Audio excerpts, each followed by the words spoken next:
Nisikilize mimi. Rudi hapo kaka.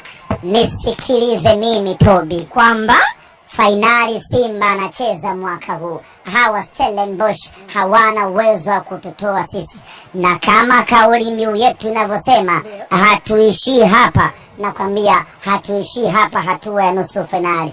Achana na ushindi wa goli moja, lakini ukiangalia ubora wa timu yetu, namna ambavyo inashambulia, namna ambavyo inaweza kuzuia, inanipa mimi matumaini mazito ya kwamba mnyama anakwenda fainali. Napata matumaini makubwa, mnyama anakwenda fainali. Na hata ukiangalia kwenye mechi ya leo, ni makosa yetu madogo madogo ndio ambayo yamemaliza hii mechi kwa goli moja huko bila, na wala sio kwa ubora wa mpinzani wetu.